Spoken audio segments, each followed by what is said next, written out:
Second session here is going to focus on infrastructure in the game industry here. So it's about foundations first, partnering to build scalable games. And we have a panel here. We're going to start with Alex and June and Jana. Can you guys introduce yourselves for us? Let me start first. Yeah, so I'm Alex Park. I'm head of the Krafton online services engineering team. My team is supporting the backend services. Sorry, in the back, can you guys hold your conversation down a little in the back? It's okay. My team is supporting the backend services for the studios in here and the Korea and all over worldwide. We have the team in here and the HQ in Korea and some in China. I've been working in this industry last 7 years. Before I joined the game industry, I used to work at the service companies like the Messenger or the SNS. So I still feel like I'm new in this industry, and there has been a lot of struggles, but I think I can share my experience about how we could overcome the struggles working with the partnership. So, yeah, thanks for having me here today. Thank you. All right, June, go ahead. Hi, everyone. My name is Jun. I am a co-founder of a company called Accelbyte. So we provide backend tech for game studios. Our mission is really to make backend to be accessible, not just for more studios like indies and the likes, but also for more people within the game development team to know backend and to be able to leverage backend the right way. So backend should not be limited to just backend engineers, should be accessible to everybody. So thank you for having me here. All right. Thank you, and Jana? Hi, y'all. Can you hear me? Yeah. Hey, y'all. My name is Jana Hodgins. I am the Director of Strategic Partnerships at Xsolla. My team is responsible for our ecosystem solution, which is basically just our curated network of tools, services, and pre-integrated solutions. So part of this session here is about how the structure of game companies is changing. The back-end infrastructure definitely is an area where there didn't used to be so much sort of focus on startups in this area, but there are a bunch of companies that are providing these kinds of services. If you think about external development, keywords has grown to something like 13,000 people in the industry. It's a layer of development outside of the game companies that really didn't exist before, and so. I think one of the goals here is to try to help folks understand what the structure of gaming has become like now. And so with Jana, maybe do you want to start talking about the role strategic partnerships play in helping developers scale smarter and not just faster? Yeah, put simply, strategic partnerships is just more efficient. In addition to potentially moving more quickly, it could save you on budget. It could also add value to your user base. And someone previously, Adam Boyer over here with his deck of cards had mentioned, everyone thinks that they've got the #1 problem that they're trying to solve. So strategic partnership really just strategically deciding who in your network is the best person and the expert to solve for some of these problems that you're also facing in the industry. You guys want to jump in at all and talk about this? So my background is on game teams where I work on the game, publishing tech, as well as a combination of both, right? So in the past, I worked with partners. So for me, strategic partnership in the context of technology and backend, oftentimes it's easier said than done. I think everybody will talk about shared successes and stuff like that. But really shared successes for us really means that we want to make our technology not only accessible, but also affordable, right? So that shared success means that really be there when games teams are in their most painful time, which is in the process of shipping the game, even before that, right? So our model more focuses on how can we be helpful as much as possible by not only making our tech available and accessible and affordable, but also be there by working on tools that may not necessarily means that we can monetize, but it's really important for the success of shipping games. Yeah, I think I can add a little bit more. So, I mean, Krafton is based on the South Korea. I mean, we have the big game called PUBG, but like we are still have just one single title, and there's the team actually supporting the platform for the PUBG, but expanding it to for other games is definitely something very difficult for us. How we can achieve the goal. So like that's why my team started, but like the experience we had with the PUBG was totally different. I mean, that was totally separate one, how we can make the other games successful. Actually, we had a lot of struggles, how we can work with the team in here. Also, like so many other studios in the worldwide. Like only one single central tech team cannot have all the experience to support the worldwide the studios. As the small team, so we looked for what's the best way we can do that, and we were looking for the partners like Keywords, Xsolla, and the Accelbyte we have here. So like the most important thing for the backend tag team, small backend tag team like us is the sharing the experience. So like we are still getting a lot of help from the teams, but it's not just about the providing the services on time or the cost efficiency.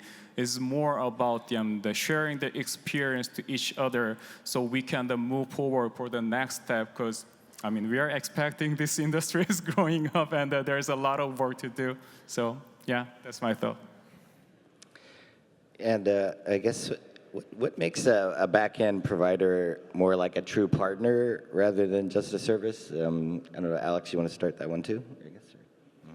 Yeah, so I already mentioned it, but experience is most important thing for the both sides. Customer and the partnership. Like all the companies swing for looking for the money, actually. That means, do we have to look for only the cost efficiency? Definitely. Cost efficiency is the most important thing that all the companies is looking for, but we should not be the near side. We can definitely use a service in the short term and make it just deliver to the studios who want it, and we can say bye because we already got it. Just working like that, we cannot just survive in this industry. That's what I learned last couple of years. So sharing the experience between the studio and the backend central tech team and the partnership. So we are learning a lot of how we can collaborate with the North America team in here and the other continent, and what kind of things they are expecting when we are collaborating, when they are saying something. Does that really mean they need this feature in next month, or does that mean after a year? It sounds funny to you guys, but as the one came into the stage just a couple years ago, even that kind of thing has been very difficult for me to understand clearly. So every time I had the issues with working with the studios, I always reached out to the partnership that I'm closely working with and asking them what is your experience in the previous company? What is your experience right now? What do you think about this relationship, the studio and the central tech team is going?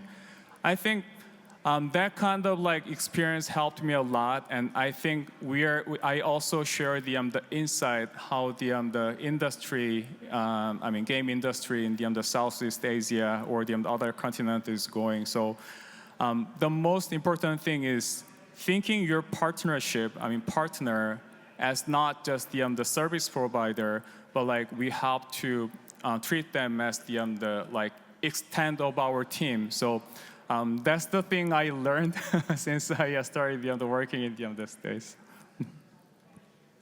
You want to jump in? Maybe to add to that,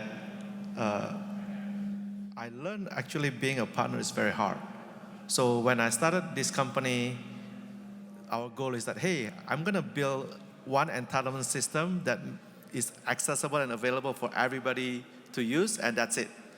Because I built 3 or 4 different entitlement systems on my previous companies. But what I learned over the years is that that is not enough. I think shipping games is hard. Like we ship multiple games. Like when you think about integration with the Xbox or PlayStation and the console side, it is really 2x. Whatever you do to integrate with Xbox, you have to do exactly the same thing with PlayStation, right? And then throughout the process, we realized that there's 2 ways to do it. One is basically to let the game teams deal with it. And the second, which is probably the harder one, is to abstract that out and pull those logic, pull those capabilities to the backend and the SDK. And that is really hard. I mean, it's a lot easier to just ship it on the like the old days of making games is that we ship the code on the disk, forget about it, because the game's gonna make money, we work on the next one.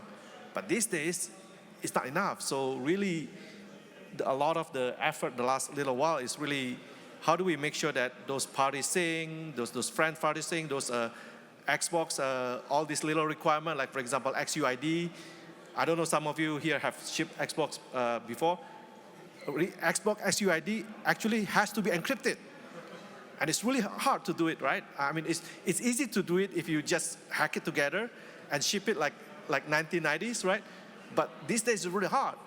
So I think that's where I learned that being a partner is actually hard because we have to take on all this complexity so that so the game devs can really focus on making games.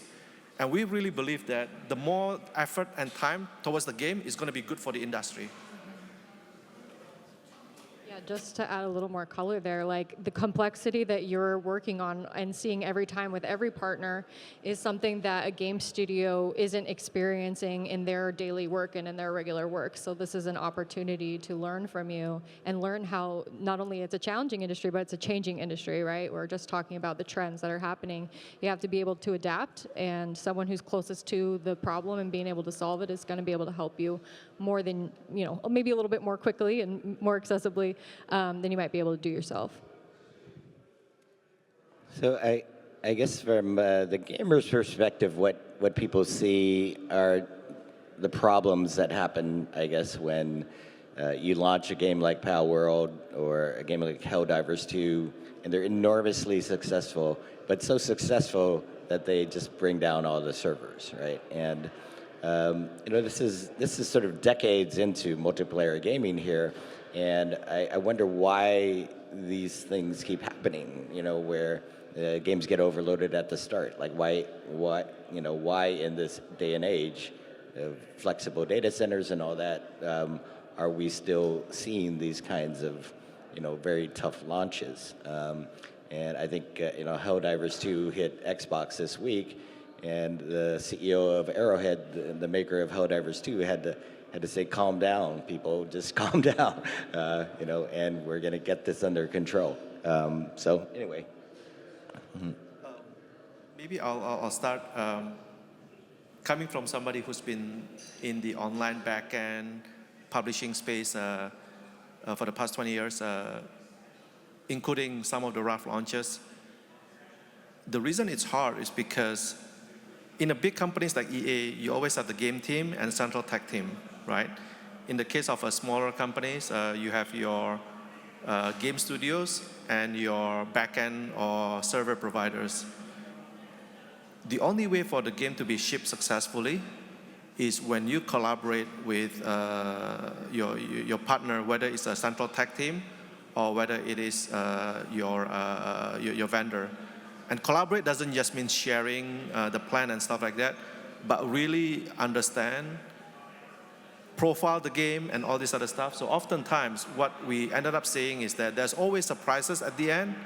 Like one of the games that we launched, for example, started with an open beta of having a quick match as well as having not having any private match. When the game shipped, suddenly we see a quick match being removed and private match being added. So that decision alone changes between the load profile of 1x to be 4x. So it's really hard to plan for a day one launch if you project it's going to be 1x and you put all the things together, right? And you ended up being 4x. So a lot of what the game is currently doing today is that they have this thing called a waiting room, login queue, or whatever it is, right? To essentially protect the server, the infrastructure. And I think if you implement it correctly, it will give you time to scale up. Because at the end of the day, you don't get capacity just from out of the blue. Even if you go to Amazon, they still need to plan for it, right? But the nice thing is that with a lot of technology, you could actually plan that, and with a lot of deeper collaborations, like avoiding this type of surprises, I think launches could be smoother. And this is why most of the bigger studios like EA, I think they have a good playbook. They learn by protecting themselves. Like I think Battlefield 6 is one example that they slowly giving out codes, right? And they distribute the binary so everybody can download the game. But for you to actually get into the game, you have that code. And I think that's one little way here and there to really limit the day one search. Yeah, and another reason is the user's expectation is growing. So like, few decades ago, 10 years ago, when we were playing the multiplayer games, we didn't expect that like the latency should be like under 100 milliseconds, like all worldwide. But now we have the like big like session just coming from all the continents, and user is expecting that like, I definitely want to play with like someone in the South Korea or the Indonesia, but I don't want to experience any latency like that. And that kind of things make the backend platform harder and harder to overcome the problems, and those kind of like effort. Sometimes it goes well, but sometimes that can make a lot of complexity, and at the day zero, like make it, make a huge trouble. But I think like this is the reason that we have to like work with the many like experienced partnership. Like they already have that kind of experience. They already knows how to handle that. But on the opposite side, like they also wanted to know like what kind of expectation the studio has or the publishers has. So I think, I don't expect that it will go away. So like next year, no game is not gonna like experiencing any problem. It's not gonna happen because all the requirements is growing and growing. But like how we have to overcome, I think we can get there sometime. So yeah. Here, I guess, from your experience, like what's the biggest mistake developers make when entering a new partnership? Jun, you can start us on that, maybe? Sure. I think the way I look at it is, if I'm on a game team and I want to evaluate partnership, what I'm looking for is not only partners who talk about shared success, right? But really mean it. So I guess as a partner, I think the requirement for a good partner is that how much pain are you willing to take, both technically as well as maybe financially, right? So that shared success actually could happen. I think that's one, and I think two, from a partnership perspective, I think having a good relationship is not really enough. I think you need to really invest in tooling so that the tooling will complement the relationship, the personal relationship that you have. Like for example, we could talk about doing a load testing multiple times, but without a good tools to be able to sniff the game behavior, like during play test, and then replay the same behavior, right? When you do load testing. But on the flip side of it, even if you have those tools, but if somebody on the game side decided, you know what, I'm gonna remove quick match. I'm gonna add a private match because I think it's gonna be good for my player, thinking that the backend's gonna handle it. And when that happens, if it is not load tested, you will not know what the player what you can expect from player experience. And I think that combination between relationship as well as the tooling to support that relationship and having the relationship to be not taken for granted, I think it's really important for me. Go ahead, Alex, or Yeah. Jana, go ahead. Yeah, I mean, I'm totally on the same page with June. So the relationship is the most important. And to build a relationship, I think we should be more transparent. I mean, as I said, all the companies is looking for the cost efficiency, but we should not, I mean, as the customer, we cannot use them like a tool. I mean, we are the team working together, and we should be on the seeing the same vision to achieve it eventually. I mean, we are solving the problem together, not just using them as a tool. So I think that's the number one rule that we have keep in mind that as the customer, if we don't, then we will lose them someday. I mean, there's a chance that if you're just looking for the cost efficiency, then if they are not gonna make the money, and I mean, who knows what's gonna happen eventually. So I was I mean, honestly saying when I was working in Korea, the Korea IT company, I mean Samsung is definitely bigger one, so they know better than me, but the small IT companies I mean, based on the Korea, they don't have the good experience working with the vendors. So I was also a little bit reluctant to work with the vendors when I joined here. But as I said, I need the experience. I also need the partner to, I mean, work together. I need I need the team to achieve that the vision together. I mean, then the relationship is the number one thing to go through it. I mean, we have to discuss more transparent about what kind of I mean plan we have. I mean, what kind of tech we need and how we can achieve that goal in the near future. So I mean, once again, relationship, it sounds a little bit ambiguous, but I think that's the first rule when we are working with the partnership. One mistake I've seen is not having an internal owner. Yes, this is a team that you're working with and able to offset some of your responsibilities, but they're also an external team, so they can't see the goings-on of everything that's happening inside, what's coming in the future, and all of that is really important, particularly in the tooling, like you're saying.